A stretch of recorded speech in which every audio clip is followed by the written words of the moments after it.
ये circle represent करता है $1 मिलियन को, और ये है $10 मिलियन, और ये है $100 मिलियन, और अब जो आप देख रहे हो ये है $1 बिलियन।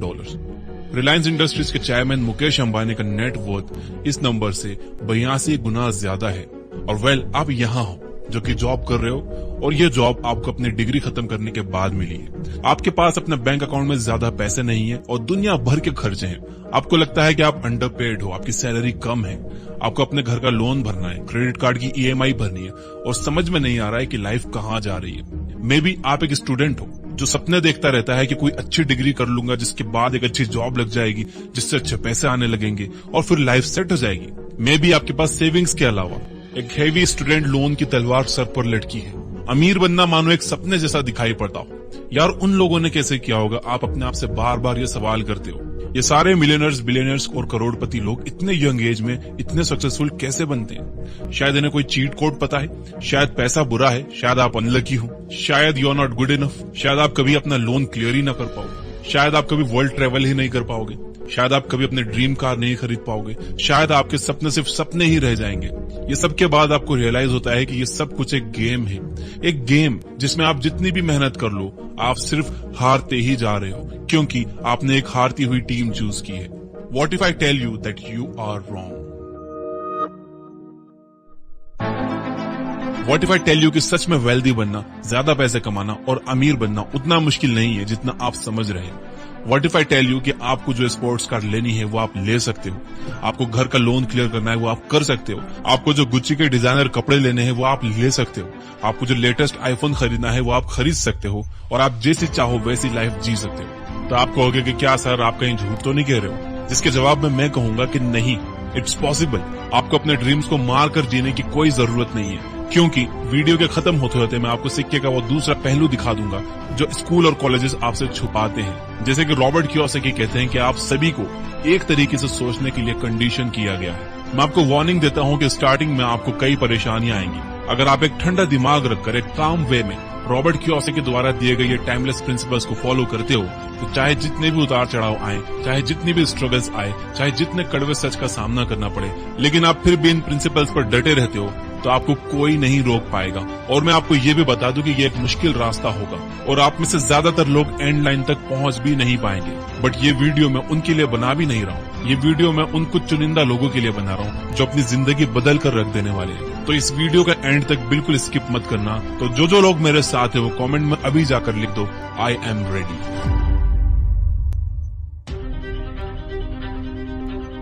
1923 में शिकागो की एजवाटर बीच की होटल में एक ग्रुप ऑफ लीडर्स और बहुत बड़े बड़े बिजनेसमैन ने एक मीटिंग की।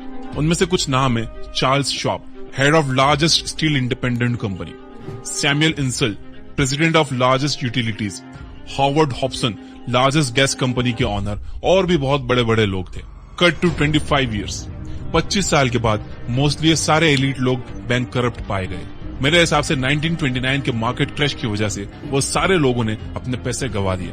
मार्केट में अप्स एंड डाउन्स आएंगे, पर आपके पास जब फाइनेंशियल एजुकेशन होती है तब आप अपनी वेल्थ को ना सिर्फ बचा सकते हो बट उसे साइमल्टेनियसली ग्रो भी करवा सकते हो। एक रिच बास्केटबॉल प्लेयर को टीम से टर्मिनेट कर दिया गया और फिर उसकी spending habits and financial education ना होने की वजह से उसे कार वॉशिंग सेंटर में काम करना पड़ा, जिसके बाद उसे वहां से भी निकाल दिया क्योंकि उसने कार साफ करते वक्त अपनी चैंपियनशिप रिंग निकालने से मना कर दिया था। आपने ये नोटिस किया कि कैसे लोग करोड़ों रुपए की लॉटरी जीतते हैं और फिर एक साल बाद फिर से वैसे ही हो जाते हैं जैसे पहले थे। आई एम श्योर आपको केबीसी का करोड़पति सुशील कुमार पता ही होंगे, जिन्होंने करोड़ों रुपए जीते लेकिन कुछ सालों बाद बैंक करप्ट हो गए। अब यहाँ प्रॉब्लम यह है कि लोग पैसों पर ज्यादा फोकस करते हैं, एजुकेशन एंड फाइनेंशियल लिटरेसी पर नहीं। फाइनेंशियल लिटरेसी क्या होता है वो समझने के लिए आपको ये सिर्फ 3 स्टेटमेंट समझने की जरूरत है। Number 1 income statement, number 2 balance sheet और number 3 cash flow. Income statement में बेसिकली 2 चीजें आती हैं, इनकम जो हमें जॉब करने से मिलती है एंड एक्सपेंसेस जो हमारे महीने के खर्चे होते हैं जैसे कि food, rent, bills etcetera. Balance sheet में आते हैं 2 कॉलम्स, एसेट्स एंड लायबिलिटीज। जो हमारे जेब में पैसे डाले वह एसेट्स और जो हमारे जेब से पैसे निकाले वो लायबिलिटी। एसेट्स जैसे कि rental income, franchisee business, shops वगैरह। लायबिलिटीज जैसे कि car servicing charges, house maintenance charges, bills etcetera. और नंबर 3 है कैश फ्लो। कैश फ्लो अलग अलग लोगों के लिए अलग अलग होता है। मैं आपको समझाता हूँ 3 एग्जांपल से। एक गरीब इंसान का कैश फ्लो कैसा होगा। एक गरीब मजदूर जिसकी इनकम कम है, उसके एक्सपेंसेस ज्यादा हैं, तो सबसे पहले इनकम उसके बैलेंस शीट में आती है, जिसके बाद एक्सपेंसेस कॉलम में चले जाती है, जहां पे बेसिक सर्वाइवल नेसेसिटीज है जैसे कि खाना, रेंट एक्सेट्रा। गरीब इंसान के पास ना एसेट होती है और ना ही लायबिलिटी, वो बस सर्वाइवल के लिए काम करता है। एंड आई फील कि हमें उन तक ये फाइनेंशियल नॉलेज पहुंचाना चाहिए। फिर आते हैं मिडिल क्लास लोग, जो अमीर बन सकते हैं पर ये एसेट्स खरीदने की जगह लायबिलिटीज खरीद लेते हैं। इन्हें सबसे पहले पैसे आते हैं सैलरी से या फिर सेल्फ एम्प्लॉयमेंट से, और ये पैसे आते ही लायबिलिटीज में चले जाते हैं, जैसे कि कार की ईएमआई, होम लोन की EMI, credit card bills, phone की ईएमआई एक्सेट्रा। और उसके बाद आते हैं फिर घर के खर्चे जैसे कि इलेक्ट्रिसिटी बिल, दूध का बिल एक्सेट्रा। तो उनके भी एसेट कॉलम खाली रहता है, क्योंकि ऑलरेडी खर्चे तो बहुत हैं, लेकिन उन्हें हर महीने लायबिलिटीज भी तो खरीदनी होती है दूसरों को दिखाने के लिए, खासतौर से उन लोगों को दिखाने के लिए जिन्हें वो पसंद नहीं करते हैं। और तीसरे कैटेगरी में आते हैं अमीर लोग। एक अमीर आदमी अपनी एसेट जैसे कि stock, real estate, bonds, patents, businesses etcetera, इनसे ही इतने पैसे जनरेट कर लेता है कि उससे ही वो अपने घर के एक्सपेंसेस जैसे कि इलेक्ट्रिसिटी बिल, फूड वुड को क्लियर कर देता है। और तो और वो अपने एसेट्स के पैसों से ही लायबिलिटीज खरीदता है, एंड जो भी एक्सेस कैश बच जाता है वो फिर उससे एसेट्स खरीद लेता है। एक अमीर इंसान हमेशा ये जानता है कि उसकी इनकम से पहले वो एसेट्स खरीदेगा और फिर उन एसेट्स से होने वाली इनकम से लायबिलिटीज खरीदेगा। The rich invent money.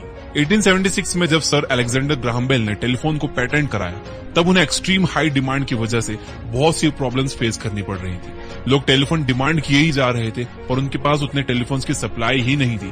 तो फिर वो विलियम ऑर्टन के पास गए, जो कि उस टाइम सबसे बड़ी कंपनी वेस्टर्न यूनियन के प्रेसिडेंट थे।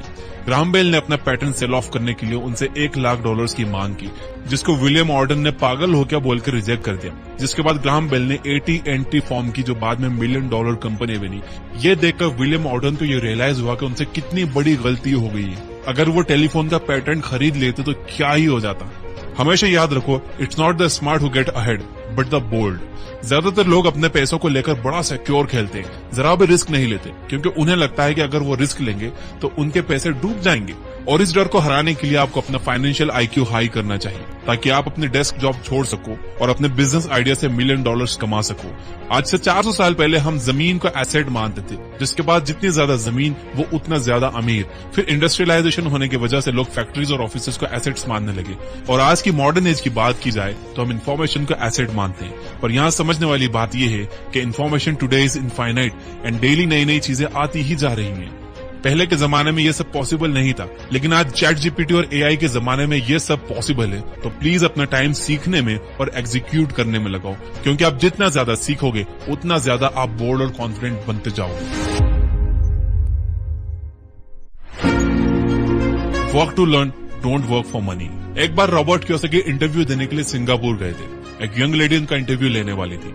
इंटरव्यू के बाद उस यंग लेडी ने कहा कि मैं भी आपकी तरह बेस्ट सेलिंग ऑथर बनना चाहती हूँ। अब क्योंकि वो बहुत अच्छा लिखती थी, रॉबर्ट ने पहले ही उस यंग लेडी के कुछ आर्टिकल्स पढ़े थे और रॉबर्ट को वो आर्टिकल्स बड़े अच्छे लगे थे। तो रॉबर्ट ने बड़े कैजुअली उस लेडी से पूछ लिया कि इतना अच्छे लिखने के बावजूद भी तुम राइटिंग को फुली परसीव क्यों नहीं करती। जिसके बाद रिस्पॉन्स ने उससे कहा कि सब कहते हैं कि मेरे आर्टिकल्स, बुक्स बहुत अच्छे हैं, पर कोई उन्हें खरीदता ही नहीं है, इसलिए मैं इस न्यूज़पेपर फॉर्म में काम करती हूँ, ताकि मैं अपने बिल्स को टाइम टू टाइम पे कर पाऊँ। क्या आपके पास मेरे लिए कोई सजेशन है? रॉबर्ट ने इमीडिएटली रिप्लाई किया यस, और कहा कि मेरा एक फ्रेंड है जो सेल्स सिखाता है, आपको उनके सेमिनार्स अटेंड करने चाहिए। तो सुन के यंग लेडी एकदम गुस्से में आ गई और रॉबर्ट से कहने लगी कि आप मुझे फिर से स्कूल जाने के लिए कह रहे हो, अब मैं सेलिंग सीखूंगी।